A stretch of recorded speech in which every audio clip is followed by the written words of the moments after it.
नमस्कार, स्वागत है आप सभी का। ये है साल का 320वां दिन और सुबह के 8:30 बज चुके हैं। आप देखना शुरू कर चुके हैं जी दिल्ली एनसीआर हरियाणा पर दिल्ली वाला रेडियो टीवी। मैं हूं आपके साथ प्रिया शर्मा और मैं हूं आपके साथ पूजा खंडूरी। तो समय हो चुका है आपको आपके मतलब की खबरें बताने का। आपको खबर जिसमें हम बताएंगे भी और रेडियो और टीवी के गजब कॉम्बिनेशन में खबरें दिखाएंगे भी, एक अनोखे लहजे में, एक अलग अंदाज में, जहां आपको खबरें सुनाएंगे भी और दिखाएंगे भी। आपकी गलियों से लेकर आपके दिन भर की कहानी तक, पल पल की हलचल के साथ यहाँ हर खबर होगी आपके मतलब की। तो कान खोलो, दिल लगाओ और हमारे साथ जुट जाओ, क्योंकि आप देख रहे हैं दिल्ली वाला रेडियो टीवी।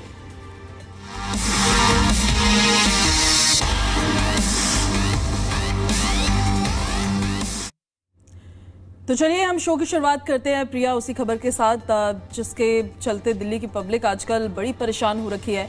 दिल्ली एनसीआर में प्रदूषण का कहर लगातार जारी है और दिल्ली में प्रदूषण का स्तर बहुत ही खराब श्रेणी में है। कई इलाकों में 400 के पार पहुंच गया है। सुप्रीम कोर्ट ने भी ग्रैब 4 को लागू करने के निर्देश दे दिए कि ऐसी स्थिति में तो एटलीस्ट लागू कर देना चाहिए। बढ़ते पोल्यूशन से लोगों को भी सांस लेने में काफी परेशानी हो रही है। राजधानी दिल्ली में लगातार पोल्यूशन का स्तर बढ़ता ही जा रहा है।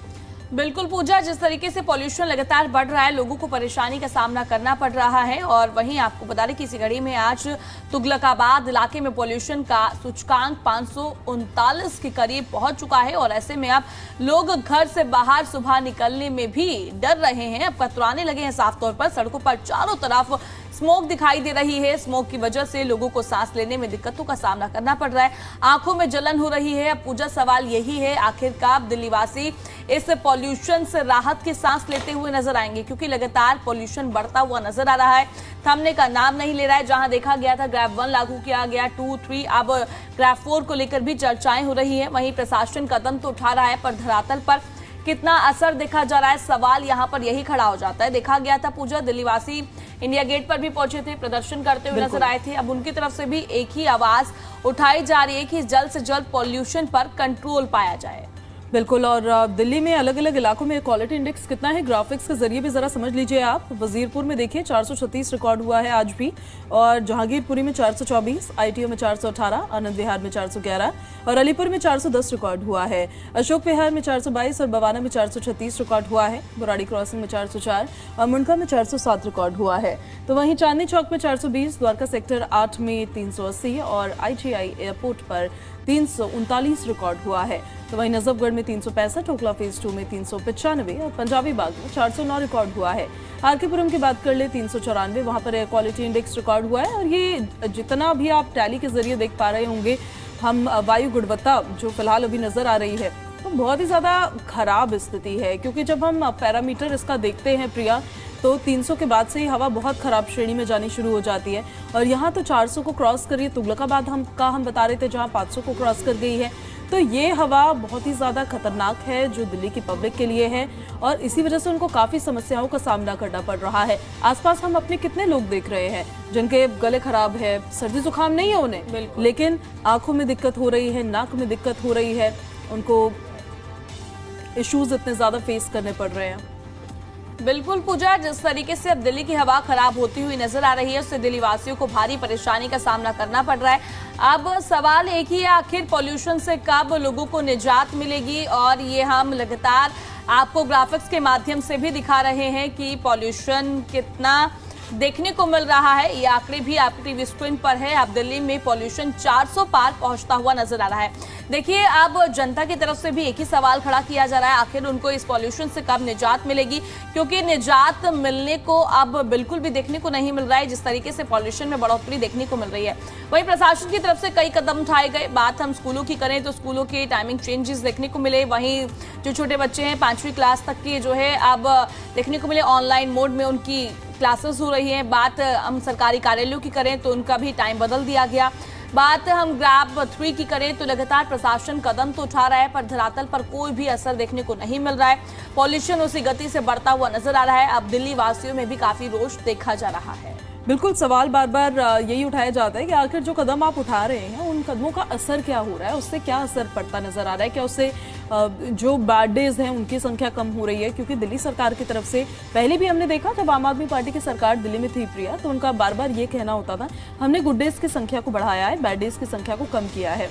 लेकिन बैड डेज जो है उसमें दिल्ली की पब्लिक को जो इश्यूज फेस करने पड़ रहे हैं उसके लिए आपने क्या किया है? क्या जो आपकी तरफ से कदम उठाए गए हैं वो उतने इफेक्टिव हैं? सड़कों पर वाटर स्प्रिंकलर्स अगर हम देख रहे हैं, एंटी स्मॉग गन्स देख रहे हैं, क्या उससे डस्ट मिटिगेशन हो पा रही है प्रॉपर्ली? क्या वो दिल्ली की हर सड़क पर चल रही है या फिर केवल वीआईपी एरियाज में चल रही है? ये भी सवाल खड़ा हो जाता है। दूसरा, ग्रैब 3 के तहत तमाम पाबंदियां लगाई गई हैं, वो पाबंदियां क्या सुचारू रूप से उनका पालन किया जा रहा है या उन पाबंदियों की धज्जियां उड़ाई जा रही है? क्योंकि कई जगह देखा कि पाबंदियों की भी धज्जियां उड़ाई जा रही है। हमने कई रिपोर्ट्स दिखाई हैं आपको इससे जुड़ी हुई।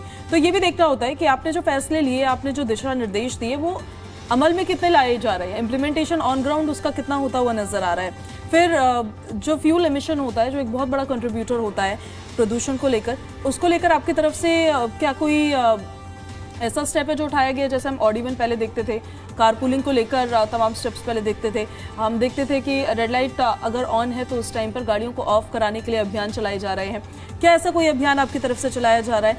ये भी बहुत ज़्यादा ज़रूरी हो जाता है जानना। जो नेबरिंग स्टेट्स हैं हमारे, उन नेबरिंग स्टेट्स में जो स्टबल बर्निंग होती है उसको लेकर आपने कितनी बैठकें की हैं, उसको लेकर कितना इफेक्टिव इस बार वो नजर आया है? क्योंकि पराली के भले ही हरियाणा में केसेस कम सामने आए हैं, लेकिन पंजाब में तो खूब पराली जलती हुई नजर आई है और हरियाणा में भी कुछ जगहों पर जरूर जलती नजर आई है, जिसका असर राजधानी पर पड़ता हुआ नजर आ रहा है। ये केवल राजधानी की बात नहीं है, ये ओवरऑल इंडिया की बात है। जो नदर्न स्टेट्स जितने भी हैं हमारे देश में, वहां पर ठंड के वक्त में प्रदूषण की स्थिति गंभीर हो ही जाती है। और इसको लेकर आप कितने ज्यादा गंभीर है, कितने ज्यादा सजग है, वो तब नजर आता है जब उसका कुछ असर होता हुआ नजर आता है। बिल्कुल पूजा, आपने सही कहा। जो नियम लगाए गए हैं उनका पालन कितना और धरातल पर सवाल यही खड़ा हो जाता है। आपने नियम तो लगाए, क्या आप लोगों की तरफ से मॉनिटरिंग की जा रही है कि उन नियमों का पालन हो रहा है या नहीं हो रहा है?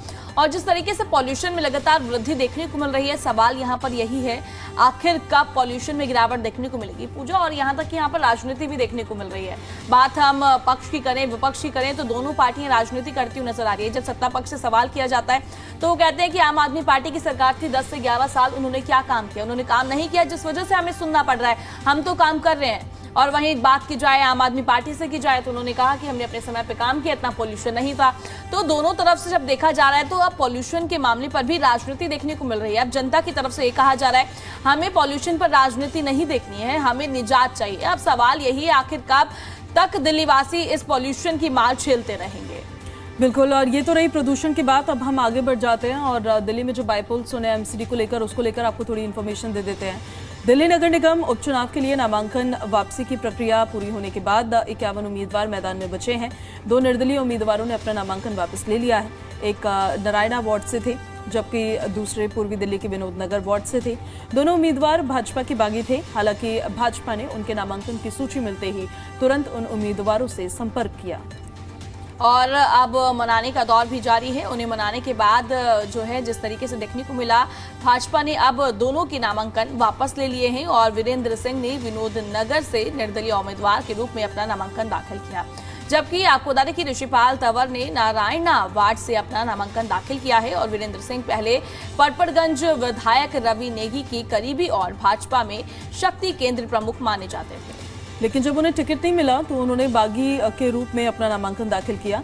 स्थानीय सांसद और विधायक ने वीरेंद्र सिंह से बात की और उन्हें अपना नामांकन वापस लेने के लिए राजी किया है। इसी तरह भाजपा की करोल बाग जिला टीम के सदस्य ऋषिपाल तंवर भी टिकट मिलने की उम्मीद में थे, लेकिन टिकट न मिलने पर उन्होंने अपना नामांकन वापस ले लिया।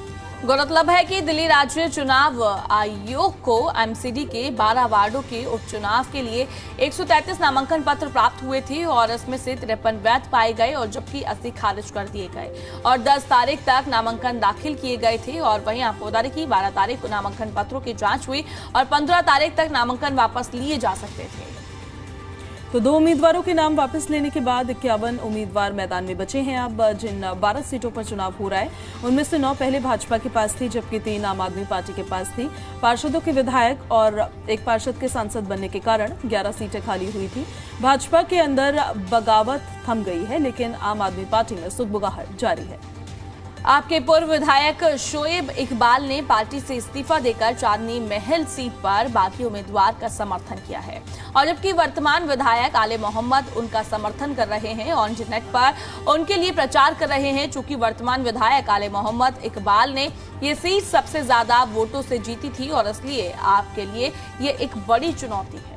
बिल्कुल। और एमसीडी के ये चुनाव इसलिए भी बहुत ज़्यादा ज़रूरी है प्रिया, क्योंकि अभी अगर इन जिन तमाम सीटों पर बाईपोल्स होने वाले हैं उसमें अगर बीजेपी अपनी पकड़ को बरकरार रखती है तो नेक्स्ट जो मेयर के इलेक्शंस होंगे, क्योंकि बहुत ही नज़दीक का जो कंपटीशन होता है आम आदमी पार्टी और बीजेपी में देखने को मिलता है। जब मेयर इलेक्शंस होते हैं, इस बार भी देखने को मिला था, तो उनकी मजबूती बरकरार रहेगी। अगले मेयर इलेक्शन में भी बीजेपी के ही मेयर बनेंगे।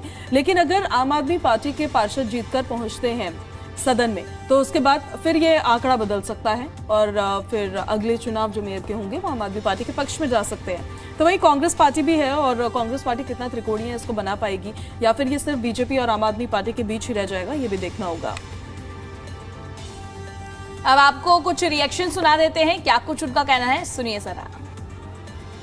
हमारे साथ कुछ वरिष्ठ बुजुर्ग लोग हैं जिनसे विस्तार से एमसीडी में होने वाले इस उपचुनाव को लेकर इस वार्ड में क्या उनके मुद्दे रहने वाले हैं, किन समस्याओं को ध्यान में रखते हुए वो अपने मताधिकार का प्रयोग करेंगे, इन सभी मुद्दों पर इनसे विस्तार से चर्चा करेंगे और हर एक पहलू को इस वार्ड के समझेंगे। शुरुआत मैं आपके साथ करना चाहूंगी और आपसे समझना चाहूंगी, क्योंकि उपचुनाव का बिगुल बज चुका है, ये सीट खाली हुई है जिस तरह से। ऐसे में आप जब 30 तारीख को अपना मताधिकार का प्रयोग करने के लिए, वोट देने के लिए जाएंगे तो किन बातों को ध्यान में रखेंगे और क्या सोचकर वोट कास्ट करेंगे? वोट डालेंगे और जो अच्छा काम करेगा उसके लिए वोट डालेंगे।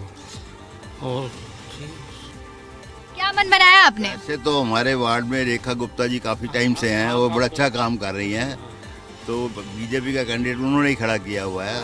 हाँ, हम तो उसी को वोट देने जा रहे हैं। देखिए, यहाँ पर सबसे ज़्यादा काफ़ी कार्य किए हैं रेखा गुप्ता जी ने, लेकिन अभी भी बहुत सारे ऐसे कार्य हैं जो चाहिए। जैसे एक तो सफाई का, या आप इधर शालीमार बाग से आगे निकल जाए हैदरपुर की तरफ तो सफाई प्रॉपर नहीं होती, डस्ट उड़ती रहती है। रात को, शाम को सीनियर सिटीजन जो बाहर निकलते हैं घर से, जो सामाजिक तत्व घूमते रहते हैं। हमारे मुद्दे भी यही है कि साफ सफाई का प्रॉपर ध्यान रखा जाए, और जो इन्होंने जैन साहब ने बताया कि लूट खसोट, आवारागर्द लोगों का घूमना फिरना बंद हो, वरिष्ठ आदमियों को दिक्कत होती है इससे। यही है, जो भी आए इसका ख्याल रखें बस। सबसे पहले तो मुद्दों पर ही हम जब बात कर रहे हैं तो मैं आपसे भी समझूंगी कि यहाँ के आप क्या मुख्य मुद्दे मानते हैं आपके हिसाब से? देखो जी, जब से हमारे काउंसलर भी रही हैं रेखा गुप्ता जी, एमएलए भी रही हैं, अब सीएम हैं, तो इन्होंने बहुत काम किया है यहाँ पे। सफाई के बारे में भी सब थोड़ा बहुत तो रह ही जाता है। बतौर महिला आप क्या मानती हैं कि यहाँ पर सबसे ज्यादा मुख्य मुद्दे क्या हैं जिन पर काम किया जाना चाहिए? ये सब सफाई वफाई उन्होंने बहुत कराई है, बहुत काम करा रही है रेखा गुप्ता। इतनी नहर की सफाई कराई, जब छठ पूजा हुई कोई अंत नहीं छोड़ा उन्होंने। देखने वाले तो देखो, टाइम तो हर किसी को लगता काम करने में। दिल्ली में लाल किले के पास ब्लास्ट देखने को मिला था, उसके बाद लगातार जांच पड़ताल की जा रही है। एनआईए की टीम को ये जांच सौंप दी गई है और लगातार इस पूरे मामले में अपडेट देखने को मिल रहे हैं। इसी बीच आपको बता दें कि क्राइम ब्रांच ने बड़ा एक्शन लिया है और इसके तहत अल-फलाह यूनिवर्सिटी के खिलाफ 2 अलग-अलग एफआईआर दर्ज की गई है और एक धोखाधड़ी और साथ ही दूसरी जालसाजी की धाराओं के तहत ये केस दर्ज किया गया है। और दिल्ली क्राइम ब्रांच की एक टीम ओखला स्थित अल-फलाह विश्वविद्यालय के कार्यालय पहुंची थी और दिल्ली पुलिस ने यूनिवर्सिटी को नोटिस जारी कर कुछ दस्तावेज मांगे हैं। तो दिल्ली पुलिस ने इसकी जानकारी दी है। दिल्ली ब्लास्ट की घटना के बाद दिल्ली पुलिस और सुरक्षा एजेंसियों ने पूरे इलाके में कड़ी निगरानी बढ़ा दी है। सभी मुख्य मार्गों, बाजारों और मेट्रो कॉरिडोर्स को सीसीटीवी कैमरा के जरिए रियल टाइम मॉनिटर किया जा रहा है। कंट्रोल रूम को विशेष सतर्कता बरतने के निर्देश दिए गए हैं ताकि किसी भी संदिग्ध गतिविधि पर तुरंत ही कार्रवाई की जा सके। साथ ही सोशल मीडिया पर भी सुरक्षा एजेंसियां करीबी से नजर रख रही है और पुलिस ने चेतावनी जारी कर दी है कि किसी भी प्रकार की अफवाह या भ्रामक सूचना फैलाने की कोशिश ना की जाए। अगर की जाती है तो सख्त से सख्त कार्रवाई की जाएगी और ऐसे लोगों के खिलाफ सख्त कानूनी कार्रवाई की जाएगी, साफ तौर पर पुलिस की तरफ से कहा गया है। पश्चिम बंगाल पुलिस के साथ एक संयुक्त ऑपरेशन में एनआईए के अधिकारियों ने दिल्ली में लाल किला मेट्रो स्टेशन के पास हुए कार विस्फोट मामले में पश्चिम बंगाल के उत्तर दिनाजपुर जिले के दालखोला में से फरीदाबाद में अल-फलाह विश्वविद्यालय के एक एमबीबीएस छात्र को गिरफ्तार किया है। राज्य पुलिस के सूत्रों ने शनिवार को इस पूरे मामले को लेकर जानकारी दी। गिरफ्तार छात्र की पहचान निसार आलम के रूप में हुई है और वो उसके परिवार के सदस्य वो काफी समय से पंजाब के लुधियाना में बसे हुए हैं। हालांकि उनका पैतृक घर वो दालखोला में है। तो दिल्ली में लाल किले के पास 10 नवंबर को ब्लास्ट हुआ था और आतंकी उमर का एक वीडियो भी सामने आया है, वो भी हम अपने दर्शकों को बिल्कुल दिखाएंगे। फिलहाल ये तस्वीरें जो आप देख रहे हैं उस दौरान की ये तस्वीरें जब ब्लास्ट हुआ था और अफरा तफरी का माहौल वहां पर एकदम बन गया था। आगजनी हो गई थी, तमाम गाड़ियों में आग लग गई थी। 13 लोगों की इस हादसे में मौत हुई है और कई 2 दर्जन से ज़्यादा लोग ऐसे हैं जो इसमें घायल हुए हैं। फिलहाल तस्वीरें तो हम आपको लगातार दिखाई रहे हैं। उमर का भी एक वीडियो अभी हम सुबह अपने दर्शकों को प्रिया बता रहे थे। आतंकी उमर का एक मोबाइल शॉप में वीडियो देखा गया, वो भी सामने आया। वो जो मोबाइल शॉप है वो फरीदाबाद की बताई जा रही है। दिल्ली आतंकी हमले में शामिल आतंकी शाहीन और परवेज का यूपी कनेक्शन भी सामने आया है। ऐसे में अब सुरक्षा एजेंसी और यूपी एटीएस के रडार पर प्रदेश के 200 डॉक्टर्स आ गए हैं। बिल्कुल, और इन डॉक्टरों की कुंडली खंगाली जा रही है और अगर जरा सा भी कनेक्शन हमले से जुड़ता है तो उनका योगी स्टाइल वाला इलाज भी देखने को मिल सकता है पूजा, क्योंकि काफी चर्चाओं में उत्तर प्रदेश में देखने को मिलता है। यूपी के कई शहरों में एक्शन जो है तेज होता हुआ नजर आ रहा है और कनेक्शन भी देखने को मिल रहा है। बात करें हम शाहीन की, डॉक्टर शाहीन जो है उसका कनेक्शन देखा गया उत्तर प्रदेश से भी, लखनऊ से भी देखा गया, कानपुर में भी देखा गया। बात हम करें महाराष्ट्र में भी देखा गया, कई कनेक्शन देखने को मिले। पूजा, अब देखिए ये बात तो हमने कर ली जिस तरीके से दिल्ली में ब्लास्ट हुआ था, अफरा तफरी हुई थी। अब इसी बीच एक और अपडेट सामने आ रहा है। लाल किला मेट्रो स्टेशन आज से एक बार फिर से शुरू हो गया है। विस्फोट के बाद से बंद लाल किला मेट्रो स्टेशन पर मेट्रो ट्रेन अब फिर से उसी तरीके से दौड़ती हुई नजर आएंगी। स्टेशन पर आम लोगों की आवाजाही शुरू हो गई है। तो दिल्ली मेट्रो रेल कॉरपोरेशन यानी कि डीएमआरसी ने शनिवार को ट्वीट कर इसकी जानकारी दी। कल ही उन्होंने जानकारी दी है। ब्लास्ट के बाद से दिल्ली के लाल किला मेट्रो स्टेशन को अस्थायी रूप से बंद कर दिया गया था। बीते सोमवार शाम लाल किले के पास हुए धमाके में 12 लोगों की मौत हो गई और कम से कम 20 लोग घायल हुए। 13 लोगों की दरअसल मौत हुई है। ये अब धमाका सोमवार शाम करीब 6:52 पर हुआ था। i20 कार में हुआ था। ये इलाका राजधानी के सबसे व्यस्त और सबसे सुरक्षित इलाकों में माना जाता है। बावजूद उसके धमाका इतना भीषण था कि कई गाड़ियां यहां पर आग की चपेट में आ गई। तो देखिए, ये तो दिल्ली ब्लास्ट को लेकर हम जानकारी दे रहे थे अपने दर्शकों को। अब हम आपको बता देते हैं फ्यूल प्राइसेस क्या है आज। अगर आप अपनी गाड़ी फ्यूल स्टेशन की ओर ले जा रहे हैं तो रुक जाइए, पहले प्राइस देख लीजिए। दिल्ली में पेट्रोल की कीमत 94.77 पर लीटर है, डीजल की कीमत 87.67 पर लीटर है और सीएनजी के दाम 76.09 पर किलोग्राम है। नोएडा में पेट्रोल की कीमत 95.12 प्रति लीटर है और डीजल की कीमत 88.29 प्रति लीटर है और सीएनजी की कीमतों की बात की जाए तो 84.70 प्रति किलोग्राम है।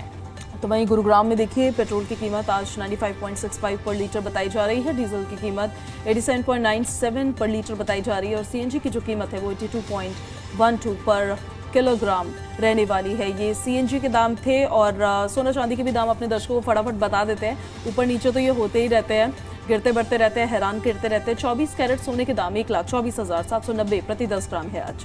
और वहीं चांदी की बात की जाए तो 1,69,000 रुपए प्रति किलो है। और वहीं पूजा देखा जाए तो सोने और चांदी के दोनों की रेटों में आज गिरावट देखने को मिली है। लगातार फ्लक्चुएट होते हुए ये दाम नजर आ रहे हैं। तो बिल्कुल देखिए, ये तो सोने चांदी के दाम रहे। जाते जाते इतिहास आज का आपको बता देते हैं। 16 तारीख है आज। 16 नवंबर 1945 में संयुक्त राष्ट्र शैक्षिक वैज्ञानिक और सांस्कृतिक संगठन, जिसको आप यूएनएसको बोलते हैं, उसकी स्थापना आज हुई थी। तो समय की समाप्ति हो गई है, उसी के साथ कार्यक्रम को भी कर रहे हैं समाप्त। नमस्कार।